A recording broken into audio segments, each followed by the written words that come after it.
नमस्कार दोस्तों, आपका मेरे इस यूट्यूब चैनल पर बहुत-बहुत स्वागत है। आज का हमारा टॉपिक है कंपोनेंट्स ऑफ लाइब्रेरी क्लासिफिकेशन। इसमें हम सबसे पहले पढ़ेंगे नोटेशन के बारे में, यानी अंकन के बारे में। नोटेशन अंकों, अक्षरों या प्रतीकों की एक श्रृंखला है जो विषयों को दर्शाती है और वर्गीकरण प्रणाली में पुस्तकों को सही स्थान पर व्यवस्थित करने में मदद करती है। वर्गीकरण प्रणाली में जिन अंकों के माध्यम से विषयों को दर्शाया जाता है, उन्हें ही नोटेशन कहते हैं। नोटेशन एक ऐसी प्रणाली है जिसमें विषयों और उपविषयों को क्रमिक अंकों यानी ऑर्डिनल नंबर्स द्वारा दर्शाने के लिए संक्षिप्त प्रतीकों यानी शॉर्ट हैंड सिंबल्स का प्रयोग किया जाता है। नेक्स्ट देखते हैं, अंकन के अभाव में वर्गीकरण संभव नहीं हो सकता है, क्योंकि अंकन के माध्यम से ही हम विषयों को दर्शाते हैं। अगर विषयों को दर्शाने के लिए हमारे पास अंकन ही नहीं होंगे, तो विषयों को किस प्रकार से हम दर्शाएंगे। आगे देखते हैं, अंकन पुस्तकालय वर्गीकरण का आधार है, जो कि इसे ज्ञान वर्गीकरण से पृथक करता है। नेक्स्ट है, विषय के प्राकृतिक नाम को कृत्रिम भाषा यानी आर्टिफिशियल लैंग्वेज में बदलना ही अंकन कहलाता है। यानी अंकन प्राकृतिक भाषा को कृत्रिम भाषा में बदलता है। नेक्स्ट देखते हैं, किसी भी वर्गीकरण पद्धति में प्रयुक्त सारे चिन्ह या संस्थाओं को मिलाकर ही उस पद्धति की अंकन व्यवस्था यानी नोटेशन सिस्टम बनती है। अब हम अंकन के बारे में यानी नोटेशन के बारे में जितनी भी महत्वपूर्ण परिभाषाएं हैं, उनके देख लेते हैं कि किन-किन ने कौन-कौन सी परिभाषाएं दी हैं। पहली परिभाषा है फिलिप्स की। इन्होंने कहा, notation is a series of symbols यानी प्रतीकों की श्रृंखला ही अंकन है। नेक्स्ट परिभाषा है रिचर्डसन की। इन्होंने कहा, notation is a shorthand sign यानी संक्षिप्त चिन्ह ही अंकन है। नेक्स्ट परिभाषा देखते हैं मार्गरेट मान की। इन्होंने कहा, वर्गों तथा उनके उपवर्गों के लिए प्रयोग में लाए गए प्रतीकों को उस पद्धति का अंकन कहते हैं। नेक्स्ट परिभाषा है एस.आर. रंगनाथन की। इन्होंने कहा, किसी वर्गीकरण पद्धति में वर्गों का प्रतिनिधित्व करने के लिए प्रयुक्त क्रमिक अंकों की व्यवस्था को ही अंकन कहते हैं। नेक्स्ट परिभाषा है एच.ई. ब्लिच की। इनके अनुसार अंकन प्रतीकों व चिन्हों की एक पद्धति है जो किसी क्रम को सूचित करते हैं तथा जिनका प्रयोग पदों या किसी श्रृंखला की इकाइयों या किन्हीं वस्तुओं के समूह को सूचित करने के लिए किया जाता है। अब हम नेक्स्ट देखते हैं डब्ल्यू.सी.बी. शेयर्स की परिभाषा। इनके अनुसार किसी वर्गीकरण पद्धति में पदों को सूचित करने के लिए प्रयोग में लाई गई प्रतीकों अथवा सांकेतिक चिन्हों की श्रृंखला को ही अंकन कहते हैं।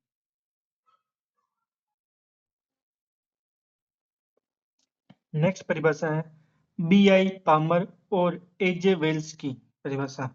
इनके अनुसार अंकन वर्गीकरण व्यवस्था को यंत्रवत बनाने की एक विधि है तथा इसका निर्माण ऐसे प्रतीकों द्वारा होना चाहिए जिनका क्रम सुनिश्चित हो। अब हम नेक्स्ट परिभाषा देखते हैं जे मिल्स की।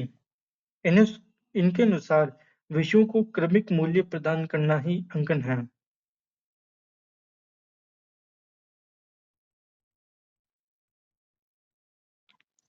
अब हम देखते हैं टाइप्स ऑफ नोटेशन के बारे में। अंकन दो प्रकार के होते हैं। पहला होता है प्योर नोटेशन यानी शुद्ध अंकन। दूसरा है मिक्स्ड नोटेशन यानी मिश्रित अंकन। तो हम पहले देखते हैं प्योर नोटेशन के बारे में यानी शुद्ध अंकन के बारे में। प्योर नोटेशन में केवल एक ही प्रजाति के अंकों या चिन्हों का प्रयोग किया जाता है, जैसे 0 से लेकर 9 तक, जैसे इंडो अरेबिक न्यूमेरिक्स भी कहते हैं, और ए से लेकर जेड तक, जिन्हें रोमन अल्फाबेट्स भी कहते हैं। प्योर नोटेशन का प्रयोग डीडीसी और आरआईसी में किया गया है। डीडीसी में 0 से लेकर 9 तक के अंकों का प्रयोग किया गया है, और आरआईसी यानी राइडर्स इंटरनेशनल क्लासिफिकेशन स्कीम में ए से लेकर जेड तक के अंकों का प्रयोग किया गया है। शुद्ध अंक बहुत ही सरल होते हैं, इन्हें पढ़ना, लिखना और याद रखना आसान होता है। 0 से लेकर 9 तक और ए से लेकर जेड तक एबीसीडी, ये लगभग लगभग सभी को याद होती है, और उन्हें लगभग लगभग सभी को लिखना आता है, और ये बहुत सरल भी होता है।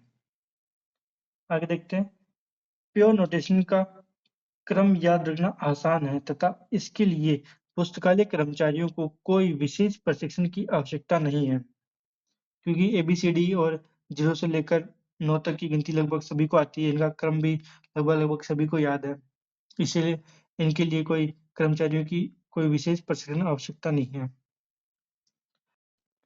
आगे देखते हैं।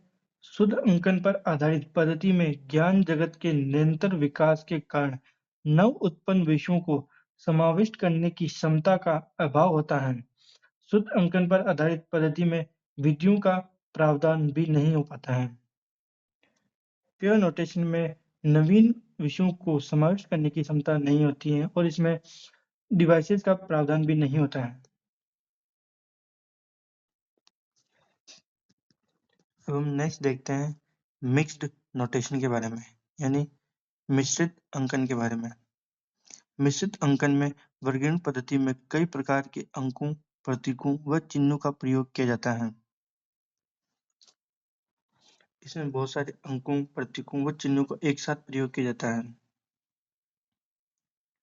एसी रिचर्डसन वर्गीकरण में मिश्रित अंकन के प्रथम समर्थक थे। वर्गीकरण में मिश्रित अंकन का प्रयोग करना चाहिए, ये एसी रिचर्डसन ने समर्थन किया था इसका। एसी रिचर्डसन ने कहा, प्रत्येक वर्गीकरण पद्धति को कभी न कभी मिश्रित अंकन का प्रयोग करना ही पड़ेगा, क्योंकि जो प्योर नोटेशन है वो नवीन विषयों को समाविष्ट करने में असमर्थ है। आगे देखते हैं। जो ब्लिस महोदय थे वो भी मिश्रित अंकन के ही समर्थक थे। अब हम देखते हैं कि मिश्रित अंकन होते कैसे हैं। जैसे A19 हो गया या D20 हो गया, इस तरह से मिश्रित अंकन को लिखा जाता है। मतलब अलग अलग प्रतीकों और अलग अलग चिन्हों को भी एक साथ लिखा जाता है इसमें। आगे देखते हैं।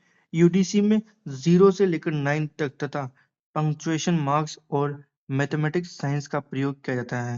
यानी इसमें मिक्स्ड नोटेशन के अंदर 0 से लेकर 9 तक और पंक्चुएशन मार्क्स और मैथमेटिकल साइंस का प्रयोग किया जाता है। सीसी में ए से लेकर जेड तक, 0 से लेकर 9 तक और स्मॉल ए से लेकर जेड तक, और जो प्लस माइनस ये सारे चिन्हों का प्रयोग किया जाता है इसमें। सीसी में कुल 74 नोटेशन का प्रयोग किया जाता है। जो सीसी है उनमें टोटल मिलाकर 74 नोटेशन का प्रयोग किया जाता है। लाइब्रेरी ऑफ कांग्रेस में अल्फाबेट्स और नंबर्स का प्रयोग किया जाता है। आगे देखते हैं। सब्जेक्ट क्लासिफिकेशन और बिब्लियोग्राफिक क्लासिफिकेशन में मिश्रित अंकन का प्रयोग किया जाता है। यानी देखो, पहला हो गया यूडीसी में भी मिश्रित अंकन का प्रयोग किया जाता है, कॉलन क्लासिफिकेशन में भी मिश्रित अंकन का प्रयोग किया जाता है, और लाइब्रेरी ऑफ कांग्रेस में सब्जेक्ट क्लासिफिकेशन में और बिब्लियोग्राफिक क्लासिफिकेशन में भी मिश्रित अंकन का ही प्रयोग किया जाता है।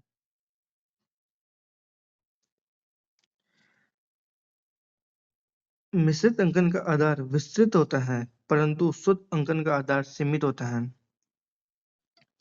मिश्रित विषय में हम नवीन विषयों को भी स्थान दे सकते हैं अच्छे से, और उसमें बहुत सारे अंकन का प्रयोग कर सकते हैं हम, क्योंकि अलग अलग अंकों को मिलाकर प्रयोग कर सकते हैं हम।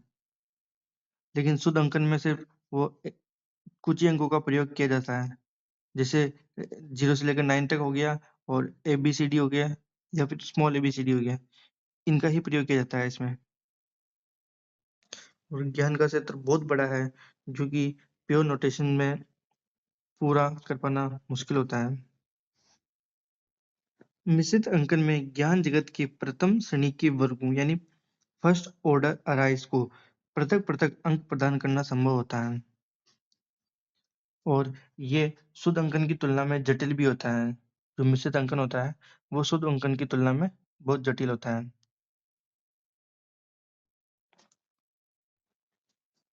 अब हम नोटेशन के गुण देख लेते हैं कि इनमें क्या क्या गुण पाए जाते हैं। पहला है सिंप्लिसिटी यानी सरलता। अंकन ऐसा होना चाहिए जिसका सरलता से उच्चारण किया जा सके तथा जिसे हर अनुक्रम की स्पष्ट रूप से जानकारी मिल जाए। तो सबसे पहले अंकन तो बिल्कुल सरल होना चाहिए जिसको आसानी से बोला जा सके। अब नेक्स्ट देखते हैं, सेकंड है ब्रेविटी यानी संक्षिप्तता। अंकन जितना संक्षिप्त तथा छोटा होगा उसे पढ़ने लिखने या याद रखने में उतनी ही आसानी होगी। यानी अंकन जितना छोटा होता है उतना ही हमारे लिए फायदेमंद होता है। नेक्स्ट तीसरा देखते हैं लचीलापन या ग्राहकशीलता यानी फ्लेक्सिबिलिटी एंड हॉस्पिटलिटी। अंकन ऐसा होना चाहिए जो ज्ञान के क्षेत्र में निरंतर उत्पन्न होने वाले नए विषयों उपसर्गों व विचारों को वर्तमान अनुक्रम में समुचित स्थान प्रदान करने की क्षमता रखता है। यही अंकन को कैसा होना चाहिए जो नए विषय जो उत्पन्न हो रहे हैं उनको वर्तमान अनुक्रम में समुचित स्थान प्रदान कर सके यानी उचित स्थान प्रदान कर सके। नेक्स्ट चौथा गुण है इनका एक्सप्रेसिवनेस यानी अभिव्यंजकता।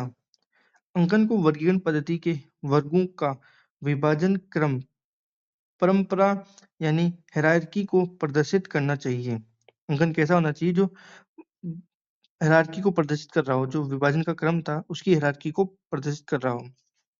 ये प्रदर्शित करने वाला होना चाहिए कि किसी प्रधान वर्ग के बाद उसके अधीनस्थ वर्ग कौन कौन से हैं। मतलब देखो जैसे हमने वर्ल्ड को बांटा उसके बाद जितनी भी कंट्रियां हैं वो आनी चाहिए, फिर उनके बाद कंट्री में फिर स्टेट आनी चाहिए, फिर डिस्ट्रिक्ट आनी चाहिए। इस तरह से ये प्रदर्शित करने वाला होना चाहिए। इनका पांचवा गुण है सिंथेसिस यानी संश्लेषणात्मक। अंकन इस प्रकार का होना चाहिए कि विषय के विभिन्न पदों का आसानी से संश्लेषण किया जा सके और इस संश्लेषण में प्रत्येक पक्ष की संरचना स्पष्ट रूप से दिखाई देती रहे।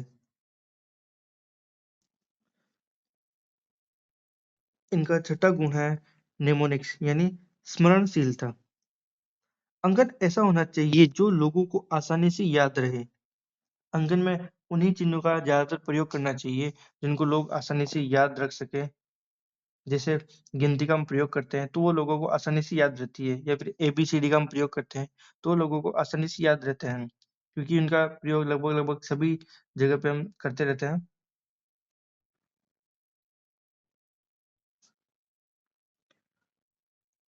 अब हम नेक्स्ट देखते हैं अंकन में प्रयुक्त होने वाले अंकों या प्रतीकों के प्रकार देखते हैं। पहला है इंडो अरेबिक नंबर्स।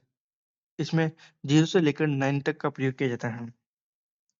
दूसरा है रोमन कैपिटल लेटर्स यानी A से लेकर Z तक जो बड़े लेटर होते हैं ना ABCD में वो। तीसरे हैं रोमन स्मॉल लेटर्स यानी स्मॉल ABCD।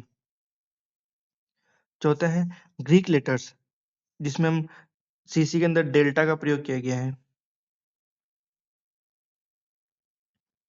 पांचवा है इनडायरेक्ट डिजिट यानी संकेतक अंक जिसमें कोमा हो गया, कोलन हो गया, सेमीकोलन हो गया, डॉट हो गया, ब्रैकेट हो गए, ये सारे इसमें प्रयोग किए जाते हैं। नेक्स्ट सिक्स्थ है मैथमेटिकल सिंबल्स यानी प्लस माइनस इनटू डिवाइड, इन सब का इसमें प्रयोग किया जाता है। इन सभी के आधार पर CC में कुल 74 नोटेशंस का प्रयोग किया गया है और DDC में कुल 10 अंकों का प्रयोग किया गया है। अब हम नेक्स्ट SR रंगनाथन ने नोटेशन के लिए कुछ कैनन दिए थे उनको देख लेते हैं। पहला कैनन है canon of synonyms and homonyms यानी पर्यायवाची और समरूपी का उपसूत्र। दूसरा है cannons of relativity and uniformity यानी सापेक्षता का और एकरूपता का सिद्धांत। तीसरा है canon of hierarchy and non hierarchy यानी पदानुक्रम और गैर पदानुक्रम का सिद्धांत। चौथा है canon of mixed and pure notation, ये तो हमको पता ही है। पांचवा है canon of faceted and non faceted notation यानी पक्षीय और गैर पक्षीय सांकेतिक सिद्धांत। छठा है कैनन ऑफ को एक्सटेंसिवनेस एंड अंडर एक्सटेंसिवनेस यानी सह विस्तार और अल्प विस्तार का सिद्धांत। ये सारे कैनन्स का प्रयोग रंगनाथन ने नोटेशन के लिए किया है।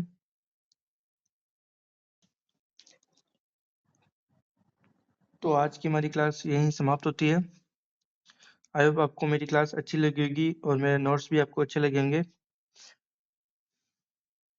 तो दोस्तों बिहार लाइब्रेरी की भी नई वैकेंसी आ चुकी है। जो भी मेरे दोस्त बिहार लाइब्रेरी की तैयारी कर रहे हो वो मेरे यहाँ से पढ़ सकते हैं। आपको यहाँ से पूरा कंटेंट मुफ्त उपलब्ध होगा। और आप इस वीडियो को लाइक करना, कमेंट करना कि आपको ये नोट्स कैसे लगे और शेयर करना अपने दोस्तों के साथ जो लाइब्रेरियन बनने का सपना देख रहे हो। तो फिर मिलते हैं नेक्स्ट क्लास में, तब तक के लिए धन्यवाद।